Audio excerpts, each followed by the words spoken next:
ask him. Here's Tom Schmitz live on WOCA. The Source.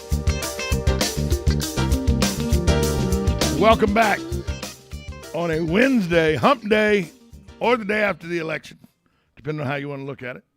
It is September 22nd, one day removed from a historical city election where 4 city council seats and the mayoral seat were all up for election at the same time. 3 council seats up during their regular election, the mayor up during their regular election, and then a special election for District 4. Sue Mosley, a political pundit extraordinaire here in Marion County, she joins us on the phone lines to talk about the election. Sue, good morning to you. Oh, good morning, Tom. You were probably up a little late last night in a celebratory way, as some of the people that you work with did pretty well yesterday. Yes, some of them did, and unfortunately, some of them didn't.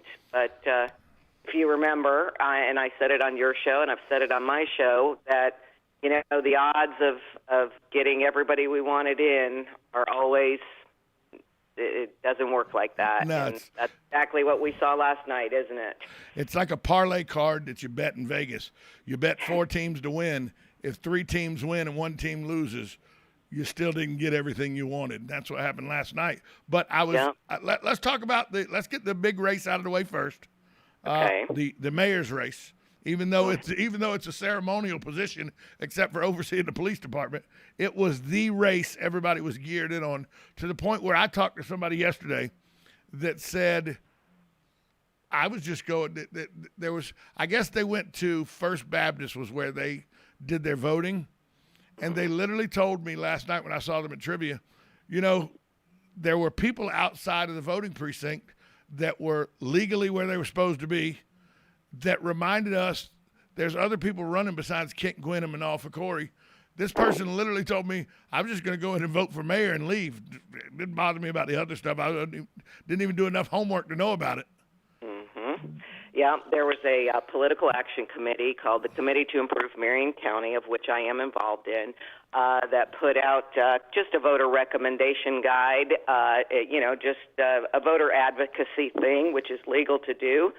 And all registered through the supervisor of election and the proper channels. And, basically we had volunteers handing them out at a legal distance away, and people were saying, I just came here to vote for the mayor. See, so you heard the same thing that somebody told me last night. And I we talk about the uninformed voter, and there you have it. And I believe that's those cards influenced the undecided votes that put both Lori Gregory and Barry Mansfield over the top. They won by such small margins. Barry by 60 votes. He beat Brent Molliver. Lori came in after Barbara. Barbara Feitos was leading up until the First Baptist Church ballots dumped, and then Lori took 120, 130 vote lead over Barbara. Yeah, it was a lot of races were close last night, but the one race that was small numbers of margin. People need to understand that's how critical voting is. But the one race that was not close, that everybody predicted was going to be close. Going to be close. That's right. I said I thought it was going to be a very close election. I thought that with voter turnout and all, that it would be it would be something that would be a nail biter all night. Mm-hmm. Boy, were we wrong. 65.93% of the vote, 6,497 votes. The incumbent Kent Gwynn wins by 30% against Manal Fakori. And then not only Manal Fakori loses, but Barbara Feitos loses. What message does that send across the city of Ocala for elections to come when 2 people, Barbara Feitos, very polished, she'd been a county commissioner, She had some thoughts about how to run the city. Her thoughts were closely related to Manal Fakori's thoughts on how to run the city. Can you infer a message from them being Barbara Feitos being the 3rd person in District 4, so she doesn't make the runoff, and Manal Fakori, and there's no other way to say it, she got Walter Mondale'd by Ronald Reagan in this election? Yes, she did. Well, and let's remember, Barbara ran for mayor 2 years ago and lost. Bad. So the message they're putting out is not one that the city of Ocala residents want to hear. It's not the direction that the city of Ocala wants to go in. And before I go into that, Tom, let me point out, and again, I've said this on your show a million times, I've said it on my show a million times, every city election, we always see the votes come in between 4,000 and 6,500. And look at the number that you just said. 6,500 people voted in these races. 6,500. That is terrible out of 33,000 registered city voters. Total, there's 38,287 57 registered voters. Mm-hmm. The total turnout yesterday was 9,932 votes cast for 25.96, right at 26% voter turnout. So basically, 1 in every 4 registered voters showed up. The reason I'm not upset with that number is it's usually 1 in every 7 registered voters show up. It was the highest turnout in the history of the city of election voting. 33% total votes? No, total 25.96%. 25, okay. And normally it's right around 10%. 10, 11%, yeah. And by the way, how bad is the turnout going to be? How bad do you think the turnout's going to be, or how good do you think the turnout's going to be for these 2 runoff elections on November 2nd? I think people are going to have no interest. I think because there's no Democrat in that race that the Democrats aren't even going to bother. And I know it's nonpartisan, but we know that by their political registration that there's 4 Republicans heading into the runoff. So, yeah, I mean, and think about that. That changes the whole dynamic of those elections, because it could be, I bet you there'll be less than 2,000 people that vote in that. And that's going to be a shame, because now 9,932 people, or 1 in 4 registered voters voted, but they didn't figure out 2 races. So now you're going to let probably 2 or 3% of the registered voters figure out 2 races. Yep. And they're 2 critical races. One, you've got an incumbent in.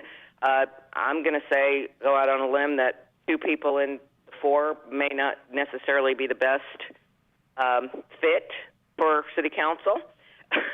So there's a lot of factors that should be considered, and people really, these 2 are probably more critical than the last 4 or 6 that just went down, 5 that just went down, 5 races just happened. I would say these 2 runoff races, the only race in this election that was as important as these 2 runoffs was won by the mayor with 65.93% of the vote.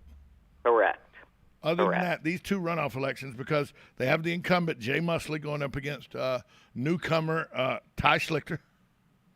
A lot of people are going to say, maybe we need to stay with the incumbent because there's enough contractors on the board already now. That's right. Okay.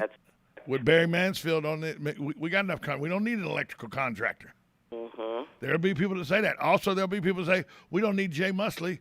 He didn't stand with Justin Graybill and Matt Wardell in getting rid of the city manager when she fired the fire chief for a political kneecapping, in a lot of people's opinions.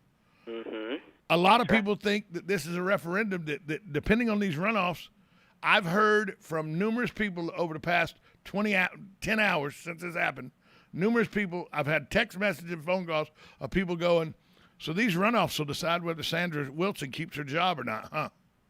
There are people that really believe that if these runoffs come out different than, if these runoffs come out where 2 new people get put in office, that Sandra Wilson could be on the chopping block as city manager. True. I don't know if that's true or not, but if it is, I think if we get 1 new person, and even if Jay gets reelected, with the change with Barry Mansfield, the dynamic has changed now. And, there's a possibility that Jay will be, rendered an insignificant vote in that situation. By the way, if Jay Mosley loses the runoff, 4 seats will change this year on the city council. Wow. so it still will end up to be 4. That's right, because we're forgetting that Jim Hilty beat Greg Steen last night, which everybody in this town was convinced that Greg Steen was hands down the fan favorite and had spent so much money that he was going to win. And I want to address that a little bit. I haven't addressed it with Greg, but Greg was everywhere, but he didn't run an effective campaign from political consulting standards. And I tried to explain that, but you can only do so much. It's their candidate's money, and they want to do it the way they want to do it. And Greg Steen hurt himself by attaching himself to Ty Schlichter. And from the get-go, he wanted to run as a team ticket, and I kept trying to tell him not to do that. And Barry Mansfield kind of got sucked into that and then finally smartened up quickly enough and pulled out of the team perspective. But Greg was too worried about, protecting his buddies, and he got himself hammered. And I'm being very blunt, obviously, like I tend to do. But these people that come in and they want to be politicians and they don't understand how the game is played. And look what happens. It doesn't matter how much money you throw at it. If you're not going to campaign correctly and do the right things, then you're also not going to serve well as an elected official. It's reflective of your behavior. To me, it was Greg Steen faced a perfect storm. He had run for 18 months. I remember a year ago he gave me hand sanitizer with his name on it, vote for me. Greg's a nice guy, great guy. I've talked to Greg numerous times. Absolutely. But he had an issue of the guy that got into the race because he had name recognition. It's old Jack Johnson. Remember Eddie Murphy made a movie about, I'm Jack Johnson, the other Jack Johnson. He got elected because people just recognize the name. Jim Hilty. Right. Jim Hilty's only been off the city council for one term. Mm-hmm. He had served on city council. So I'm telling you, people told me when they called me, people would call me and ask, hey, we're looking at the voting. I mean, we know the incumbents, Molliver, Mosley, and Hilty. People said that to me. Mm-hmm. Hilty was not an incumbent. Last week on my show, I said, basically, you're going to be perceived as the incumbent. And he was.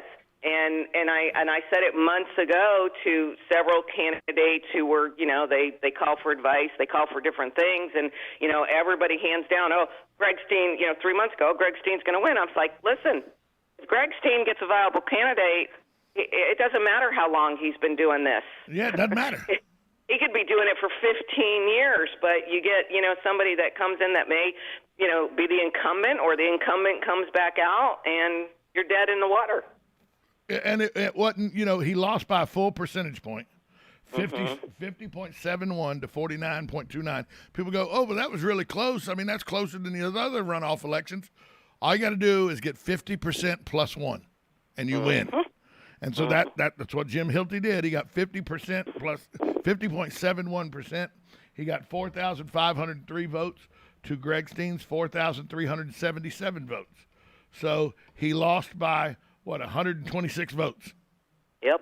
126. Yep.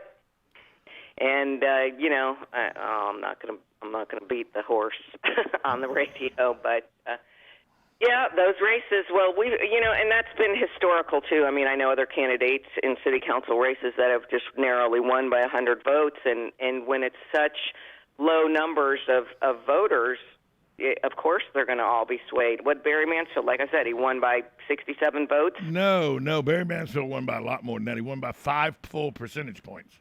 4,700. Your wife actually texted me, and I was responding to a text I stopped looking at the numbers thinking it was over, and was getting ready to leave where I was at, and then, I'm getting on the elevator, and Brett Doster, my boss, called me and congratulates me on Lori's win. I'm like, what are you watching? Because she lost, and he was like, sit down.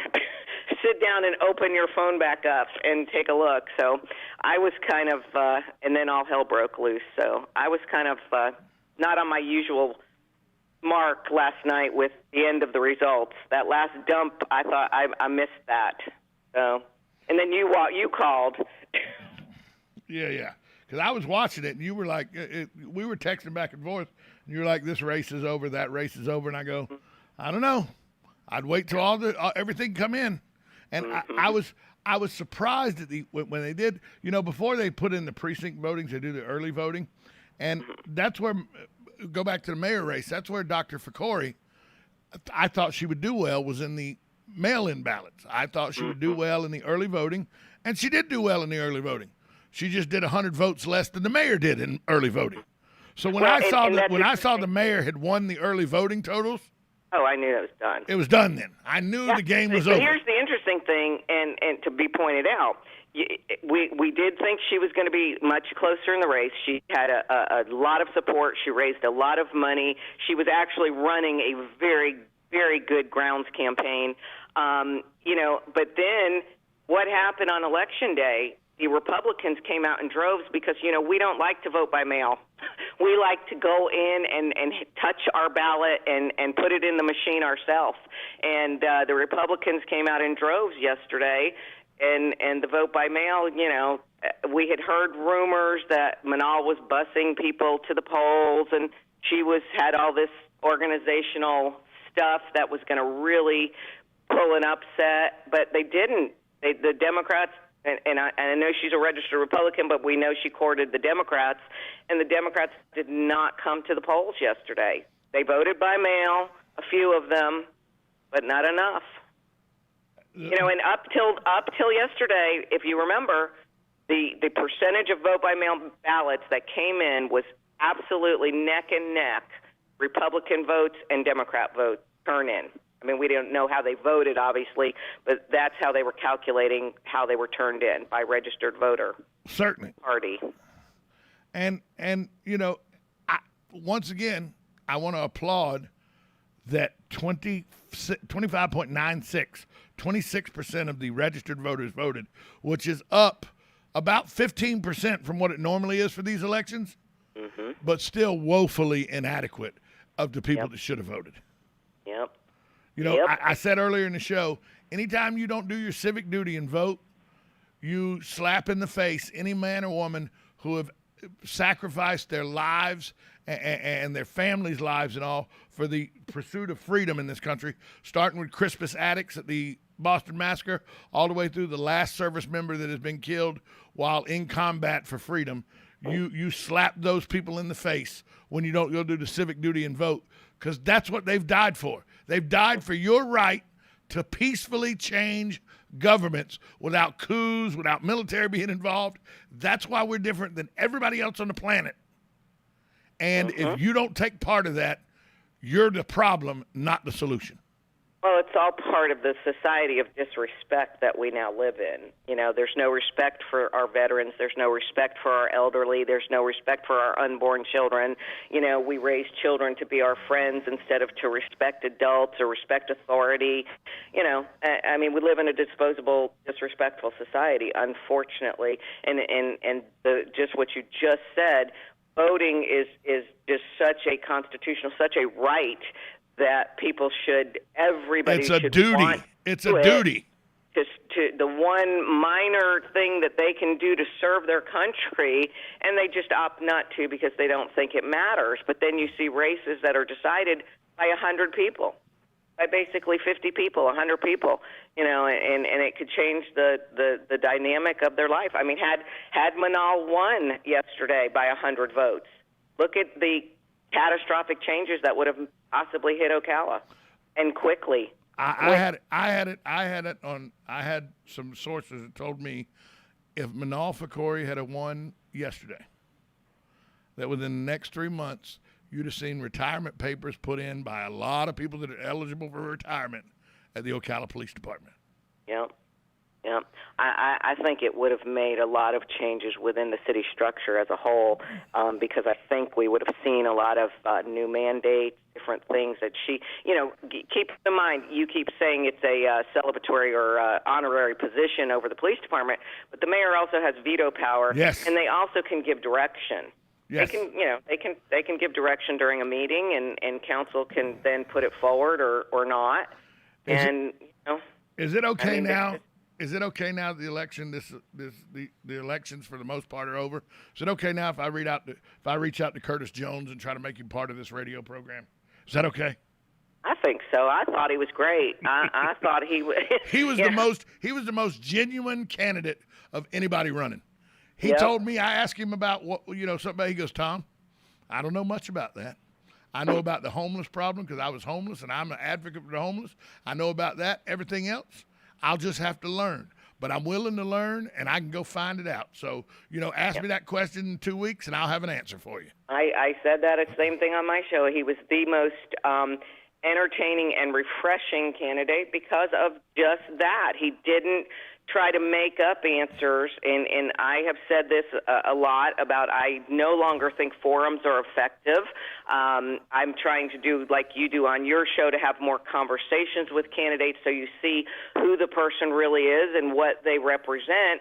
These canned questions that everybody tries to give a different answer to, it's not effective, and you can't figure out who or what the candidate really stands for. Curtis was the only one who was genuine and stood up at every forum and said, I don't know, but I'm going to learn. He did, at every forum. None of them know except the incumbents because they've walked the walk. Right. So Jay Mosley and I had that conversation on my shows, and I served, and you can campaign and say anything you want, but until you sit in that seat and serve in that position, you don't know what is allowed and what is not allowed and what can be done properly and not be done properly. And some of the greatest ideas, when presented, staff may go, well, there's legalities why we can't do that. Exactly. Government mandates why we can't do that. Or there's regulations why we can't do that. And then you learn. And then you go, wow, that's a shame, and now I understand why that's not being done. So here's the $64,000 question. You got Ty Schlichter and Jay Mosley in a runoff. Jay got 43.2% of the vote. Ty got 30% of the vote. There's 26 that went to Rusty. Either one of those get the 26 from Rusty, they win. Then It's my understanding that Rusty is going to give his support to Jay Mosley. That was my understanding from talking to Ty Rusty wanted last night. Rusty out of the race. That was part of all of the threatening that Ty did on everyone, myself included. He wanted Rusty out of the race so he didn't have to go into a runoff. But it's like I've said to everybody, think about this. Even if Rusty wasn't in that race last night, Ty wouldn't have won anyway. Jay would have beat Ty by 50 plus one vote. Jay and Rusty split the votes, not Jay and Ty. Ty was a nobody. He's still a nobody. Wow. And Jay was the incumbent. Had Rusty Hot take from Sue Mosley. ran that race, Jay Mosley, hands down, would have been the winner today. Sue Mosley throwing political hand grenades. Hand grenades. I'm dropping the bombs. I'm tired. My question, we got less than a minute, but here's my $64,000 question. Now that one candidate is in a runoff but got the most votes of the candidates in that district, does she still think she doesn't need to come on my show? Is she still too busy to come on my show? In all of her interviews was she was so glad to get the most votes. Well, honey, that doesn't mean much. In a six-person race, No, that didn't mean doesn't mean a whole lot. Sue, 6 more weeks that we still have to do this. So thanks for calling. Thanks for calling in today, and I'm sure we'll talk more over this next 6 weeks during the runoff. Time. All right, thanks. Thanks, Sue Mosley. Right. She joins us here to talk the election.